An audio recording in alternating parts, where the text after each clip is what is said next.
del 4 de febrero. Pero hay una pregunta y una duda que mucha gente se la ha hecho, hicimos muchos programas sobre esto, pero nunca se explicó. ¿Usted fue el que tomó la decisión de venirse a Venevisión o quien cuando la salida salen de Miraflores, cogen la Cotamila, arrancan arriba a Mari Pérez? Yo sé que iban para Televen, que era el canal que había respondido, ¿es cierto? Sí. Después que salimos del Palacio de Miraflores, el presidente comienza a dar órdenes en una velocidad asombrosa y no había posibilidad de manejar lo que él quería porque estábamos en el carro y solamente poníamos de un teléfono celular que era el que tenía yo en mis manos. Él me dice, yo quiero ir a una estación de radio. Y yo a través de la central telefónica de Miraflores, comienzo a hacer contacto con la radio que tenía en ese momento en el aire. Él me dice, vámonos a Televen, que Televen tiene un programa que dura hasta las 3 de la mañana. Entonces, tomamos rumbo a ese Televen, bajamos por los Amanes, caemos en la avenida... ¿A la Plaza Venezuela? No, caemos aquí a la avenida a Mari Pérez. Ajá. Y en ese momento, cuando estamos en Mari Pérez, a mí me llaman del Palacio y me pasan a Venevisión.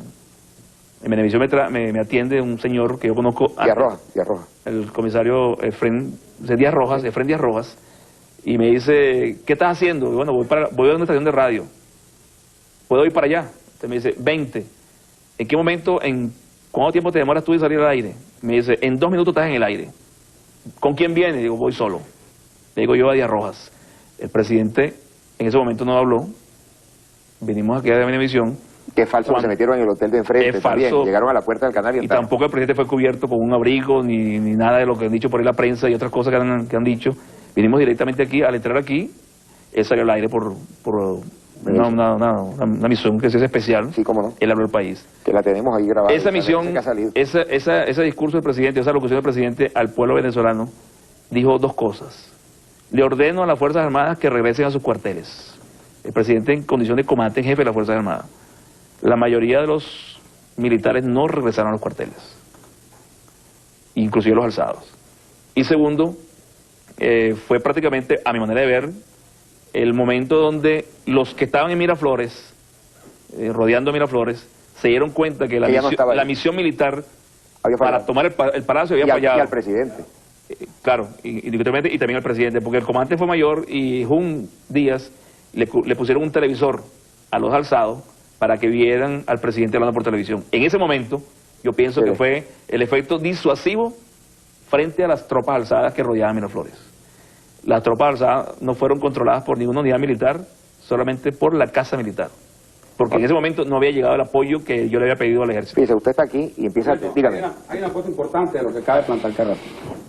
El coronel Jun, luego general Jun, le dice a los alzados que han tomado a Miraflores, mire, el presidente no está. Eso quiere decir que ese alzamiento del 4 de febrero, protagonizado exclusivamente por militares, tuvo la connotación que caracteriza a los militares, un gran sentido social, un gran sentido humanitario.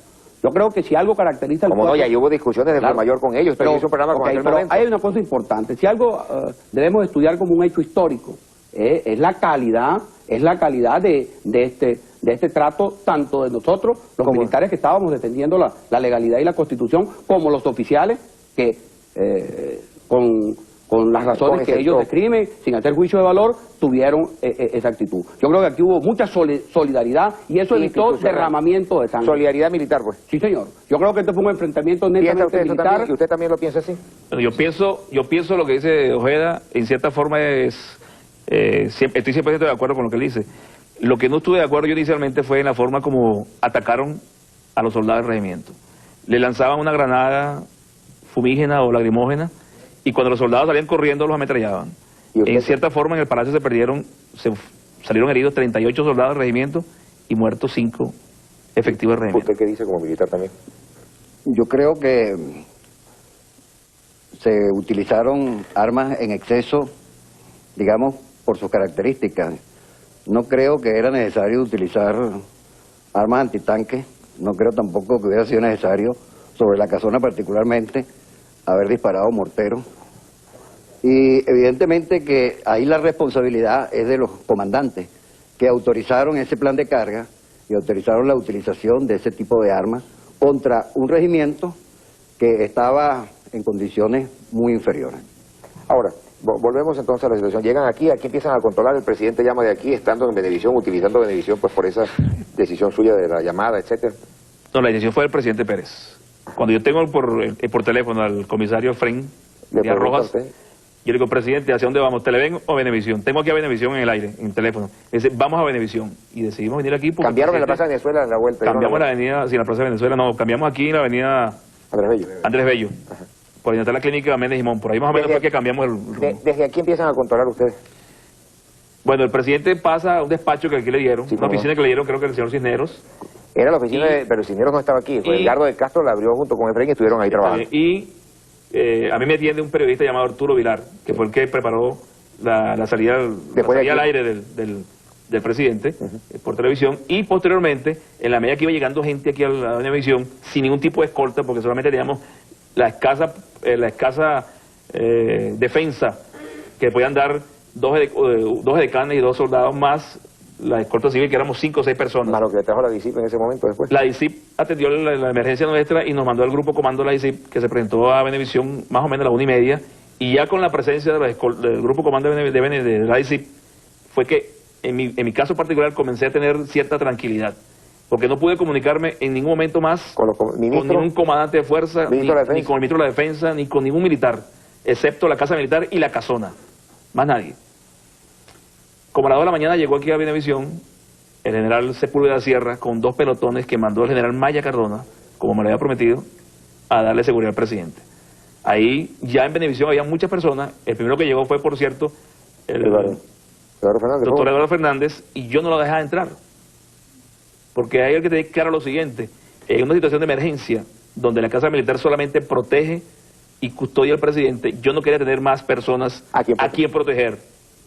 Entonces yo le prohibí la entrada al senador Eduardo Fernández, al doctor Fernández, con el senador Tarre Briceño, que venían.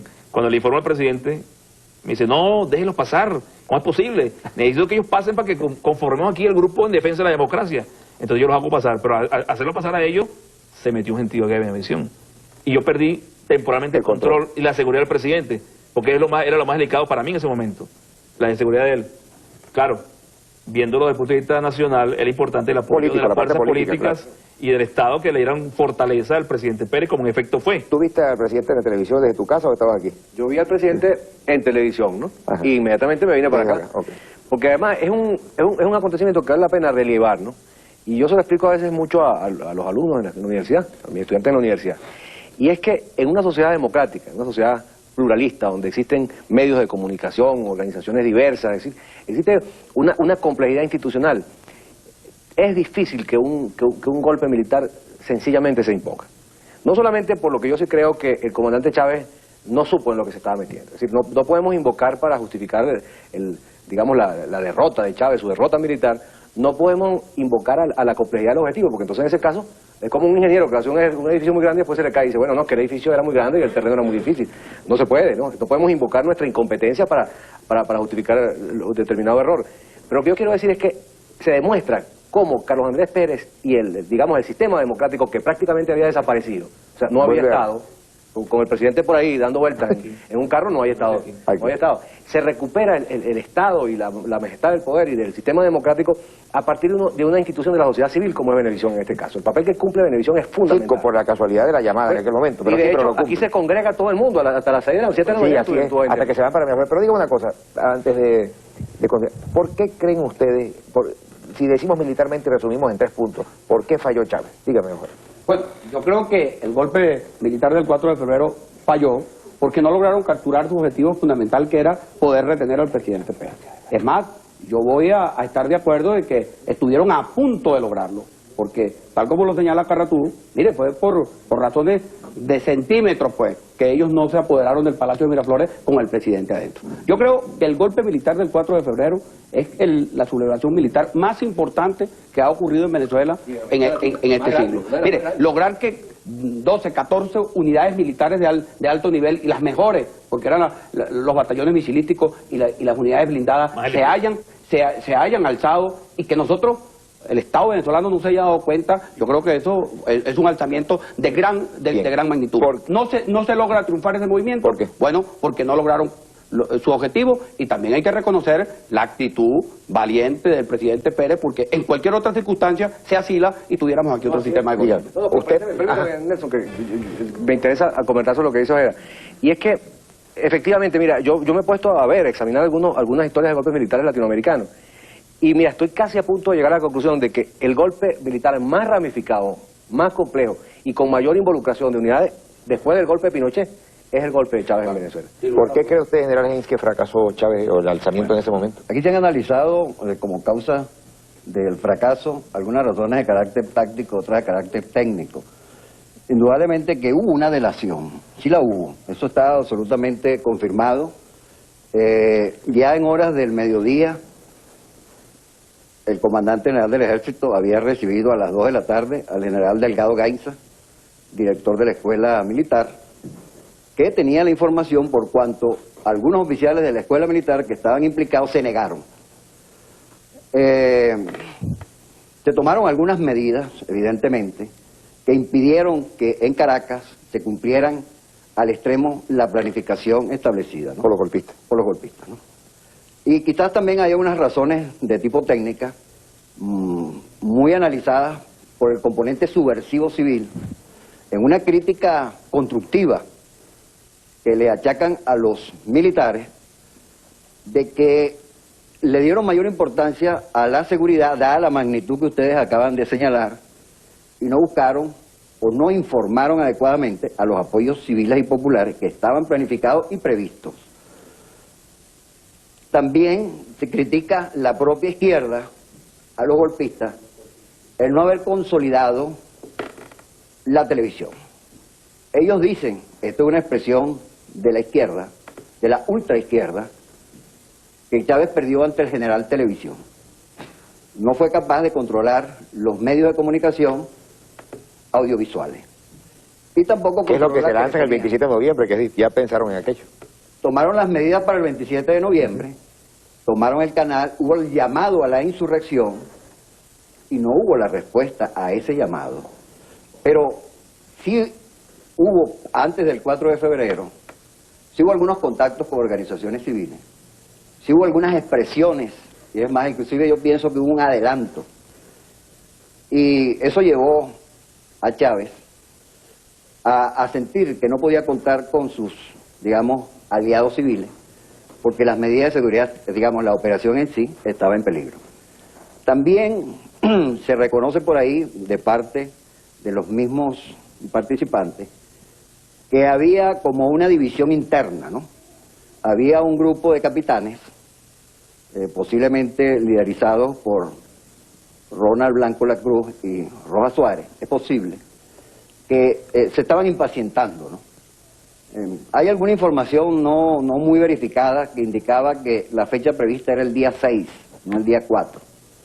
Pero por una razón que solamente Chávez, él precipitó y no le dio a los capitanes y a los mayores aquí en Caracas las 72 horas que ellos exigían para organizar adecuadamente. Y por supuesto la delación, ¿no? La delación... Pero delación que debía haber entonces habérsele explicado a los demás y a mucha gente, y eso como que se mantuvo muy en secreto. No lo dijo nadie, ni siquiera el presidente. Pero es más, los propios insurrectos, según lo reconoce el propio mayor Rojas Suárez, ya ellos a las 2 de la tarde o a las 4 de la tarde habían recibido información de la gente que tenía infiltrada en la DIN de que ya el había una movimiento alerta había sido detectado. Entonces ahí había dos alternativas: o se paralizaba para una siguiente oportunidad, pero la orden que vino de Chávez fue que ya no era posible. Por los autobuses en Caracas, la gente... No, los autobuses no estaban en Caracas, estamos hablando de las 4 de la tarde. Ah, de las 4 de la tarde del día antes. Pero si había, digamos, la coordinación, me imagino yo que no hubiera sido tan fácil, porque estaban involucradas numerosas unidades, como lo acaba de señalar aquí. Hay una cosa importante, Nelson. La magnitud de este movimiento determina la información tanto al país como al extranjero. Cuando a las 7 de la mañana el presidente Pérez le dice al doctor Diego Arria, doctor Arria, con el general Ojeda, redacten ustedes la información para las agencias noticiosas, el doctor Diego Arria dice, vamos a informar de que esto es una sonada de un grupo de fascinerosos que quieren asesinar al presidente. Yo inmediatamente le digo, mire doctor, hay más de 17 unidades de alto nivel involucradas, esto es verdaderamente una sublevación militar, vamos a tratarla como tal y no comenzamos a mentir porque nos vamos a enredar más. O sea, yo creo que la magnitud del alzamiento militar fue de tal grado que determinó que se considerara como tal desde el primer momento.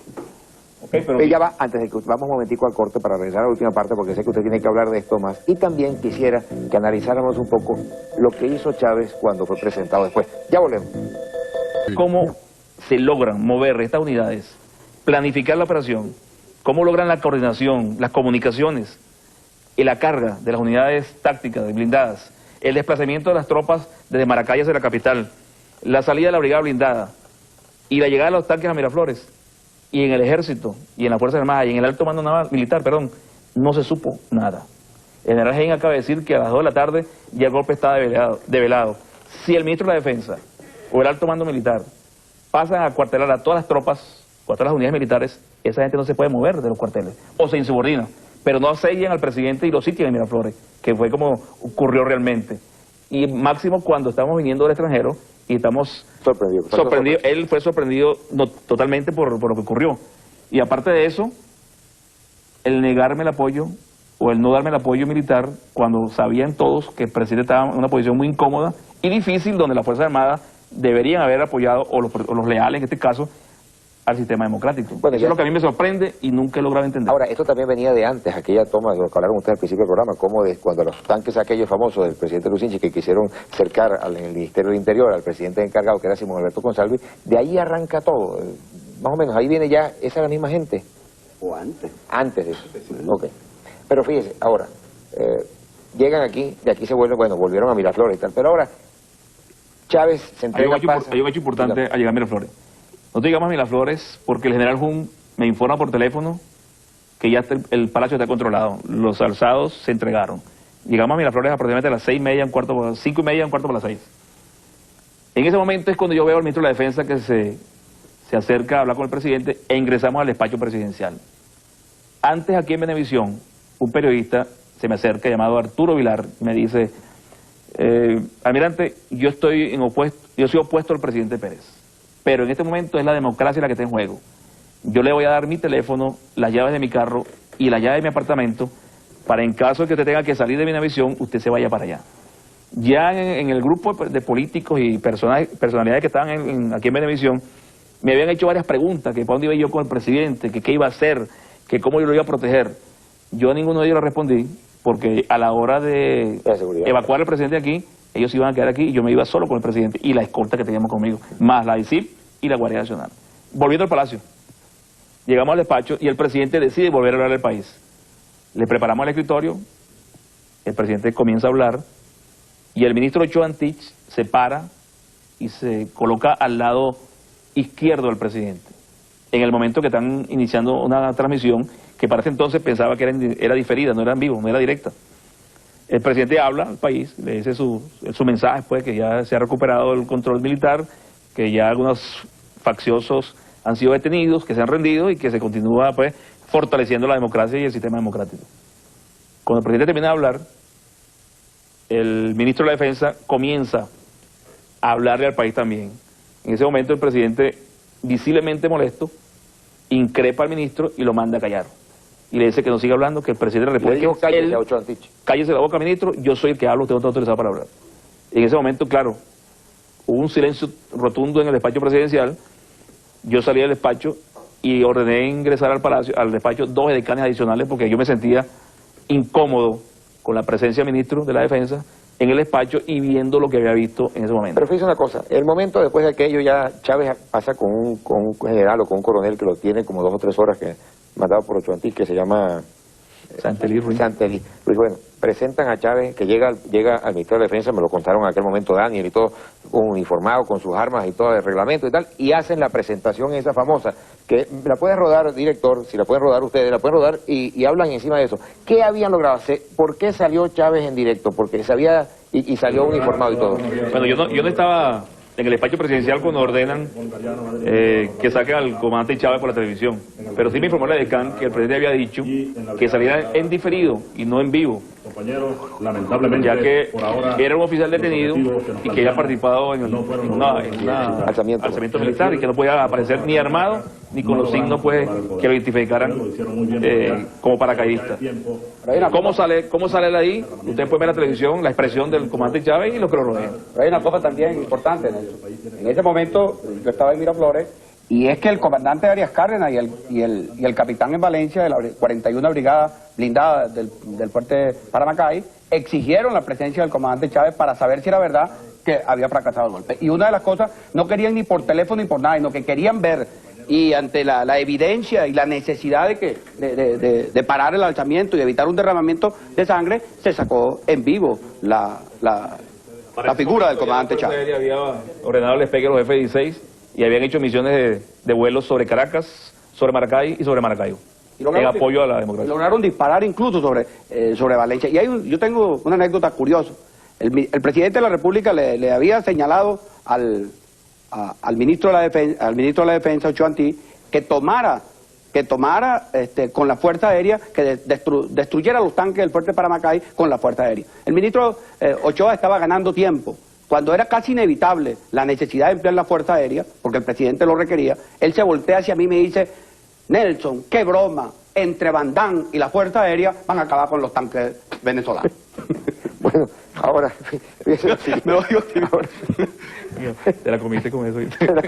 ahora, fíjate una cosa, tú has visto, Carlos Raúl, como yo, sorprendido tantas cosas que se han dicho aquí esta noche. Es muy distinta la historia esta que la historia que se ha contado. Bueno, lo que pasa es que la historia que se ha contado hasta ahora, no han salido muchos trabajos todavía sobre el 4 de febrero, pero en lo que han salido no se ha llegado a las profundidades que este caballero nos ha permitido conocer, bueno, y que en general hemos podido oír esta noche con estos distinguidos interlocutores. Ahora, lo que sí yo quisiera que discutiéramos, que conversáramos o que viéramos para el futuro es que la crisis que se inició en el año de 1992, ese enloquecimiento, ese día, luego amplificada y magnificada por el discurso de Caldera en la Cámara del Senado, donde prácticamente le dio una justificación ética y política a los golpistas, de la que, por cierto, salió él demostrando que es un gran político, y no quiero decirlo con ninguna ironía, porque realmente el gran triunfador posterior del 4 de febrero fue Caldera, porque está gobernando hoy para desgracia del país, ciertamente, pero está gobernando hoy para beneficio de su partido y su grupo. Pero lo que quiero decir es que no sabemos hasta dónde va a llegar esta crisis. Es decir, la crisis que nació con todos los disparates y las locuras que nacieron el 4 de febrero de 1992, hasta ahora no se han detenido. No sabemos dónde se van a detener. Las crisis tienen de característico que los cambios son sumamente rápidos. Incluso para los chinos, la palabra crisis significa oportunidad, por eso es demasiada oportunidad. Todavía no sabemos a dónde va el país.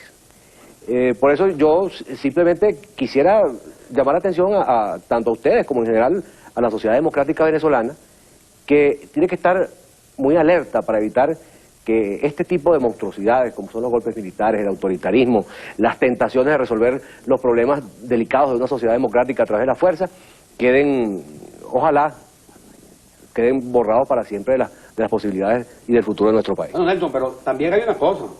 Tú planteas el que estas cosas no vuelvan a ocurrir más, pero los fundamentos que dieron origen a muchas de estas cosas, sí, como es la falta de ética, la falta de moral, la falta de verdaderamente de servicio público, tendremos que corregirlo, porque si no, siempre estaremos en peligro de que ocurra una situación de esta. Hay que luchar contra la democracia, pero eso nunca se puede justificar un golpe militar a partir de ninguna razón de carácter moral ni de ninguna razón de carácter político. Yo perdono a los golpistas y le doy publicidad, que cuál es el mensaje de las Fuerzas Armadas, que están autorizadas a alzarse militarmente cuando ellos lo deseen. No castigarse veramente. Los golpes militares terminan siendo más corruptos que las democracias, mucho más corruptos que la democracia, porque encima no hay la posibilidad ni siquiera de denunciar que ha existido en Venezuela y de la que hemos abusado en Venezuela. Si alguna vez dijo Gonzalo Barrios Roque que no había excusas para no robar, entonces ahora también los militares no tenían excusas para no dar un golpe. Sí, pero también el golpe del 4 de febrero debe servirnos a nosotros de una gran lección para corregir entuertos. Seguimos con los mismos entuertos. Yo creo que es la hora de que la dirigencia política asuma su responsabilidad. Hay que corregir entuertos. Tenemos que ir hacia una sociedad de responsabilidad. Tenemos que ir a un cambio cultural. Tenemos que hacer valer la ética. Tenemos que luchar frontalmente contra la corrupción, pero no contra la corrupción del Estado, contra la corrupción de toda la sociedad. Y eso lo vamos a lograr con una gran campaña educativa. Ojalá que ese trauma que significó el 4 de febrero nos sirva a nosotros para construir una mejor sociedad. No, yo lo que quiero decir simplemente que en las fuerzas que comenzaron a desatarse en Venezuela a partir del 4 de febrero y que hicieron toda esa destrucción de nuestras instituciones a nombre de la moral, están claramente identificados una brigada de farsantes que está viendo cómo el país hoy es más corrupto que nunca y no abren la boca ni siquiera para decir, algunos que hacían estremecer al país. En años anteriores ahorita mantienen un silencio absolutamente cómplice frente al caso del Banco Andino, a la corrupción que se presenta en el Ministerio de Transporte y Comunicaciones, a la corrupción en el control de cambio, lo que ha ocurrido con los bancos. Es decir, lo que a mí la experiencia me enseña, la experiencia latinoamericana, la experiencia en Venezuela, es que quienes se enfrentan a la corrupción con argumentos meramente éticos es porque están simplemente sacándole provecho político a una situación a la que hay que enfrentar desde el punto de vista administrativo, desde el punto de vista gerencial, desde el punto de vista político. Claro, comparto contigo, hay que buscar la eficiencia y acabar con el peor enemigo de la sociedad venezolana, que es la pobreza. Así es, general, muchísimas gracias, Carlos Raúl. General Haynes.